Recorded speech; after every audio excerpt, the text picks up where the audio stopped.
Oh, the back is down today because we are now working on, well, should I say Mark's working this side. I'll have my 4-poster stand up. I'm just working on with the leftover bits. It's so difficult with the leftover bits trying to make them stretch so far enough. But it's just managing to put the posting that I wanted and a little bit of a bunk up for the cats, which is absolutely awesome.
Right, I'm going to give you a quick walk through for the end of today.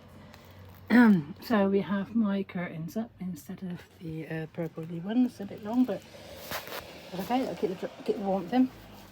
There is an electric panel on the wall with a fuse box and the portable solar panel attached to it and working. There's one battery in the cupboard at the moment, and the other one's just down there, it needs to be charged up. They'll be on top of each other in the cupboard in there, with Jackery on top. Not much going on in the front other than the normal. So as we turn around and walk through, I've moved the cat food and that into this area because all this is going to be electrical, and obviously I'm going to have a door frame here eventually to keep the cats out of here and all the electricals. So we have wires going up through all the way through to the back. I've had to hang my pots and pans here because obviously I haven't got my cupboard in here yet, and I'm going to sort of try to share the cupboard space between down there and up there. I am thinking about putting the water bottle in here. We are going to make a gas cupboard here, and hopefully the water bottle might fit in there as well, in a cupboard alongside the frame. This is working well. That's working fine. My little cooker there, just to keep them to the single camp cooker at the moment, and also the door's held open on that one. The food storage has just been moved over the other side, so it's actually doubling up as a little seat at the moment, so I do need a seat.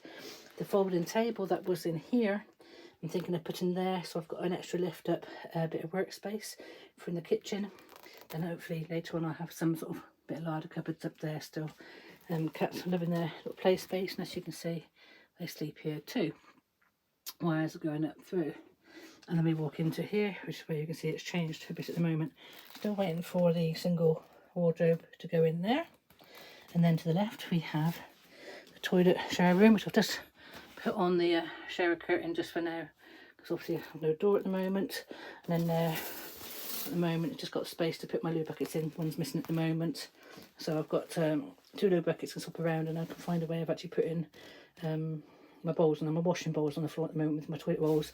Obviously at some point we're going to have some shelves up here so I can put those things in, and the washing bowl will just sit on this bit on the toilets until they're in use. So that's just a nice space up there with my shamanic curtain at the moment. Then you come into my little cosy bed. Obviously there's still a lot to do down the other side, but if you look up top there is a bunk there. Again, there is bits of wood missing, we have to do what we got to do. But there's a bunk at the top for the cats to sleep. the hole is got a grill in now. Then my bed is here. I turn around and sit down, you might see a bit better.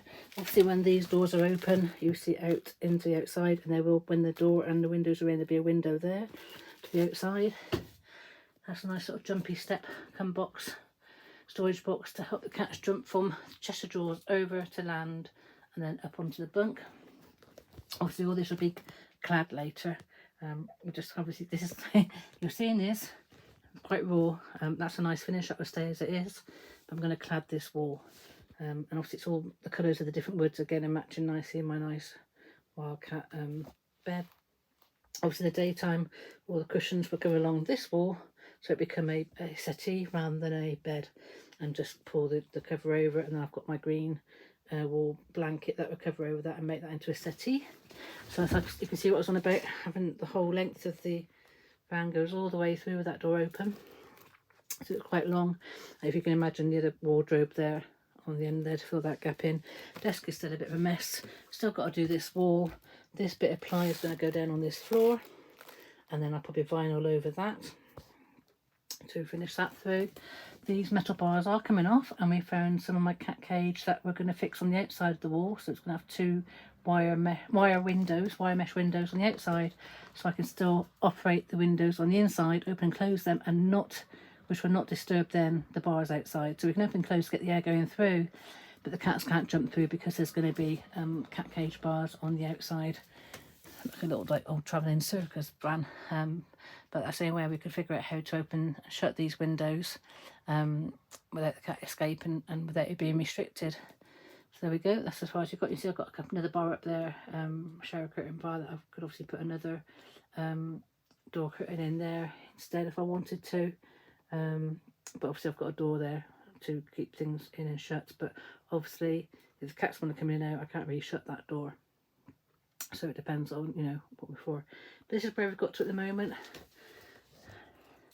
and I am very happy. Like I say, a lot of it is it's a good old bod job like mine, you know what I would do, and it's beautiful. It's what I wanted. We've got lights, we've got electrics working, as you can see that panel is working. He has put electrics working all the way through from that one battery, so he's leaving me with USB sockets working, and the only way that's being powered at the moment is from the portable solar panel to the battery.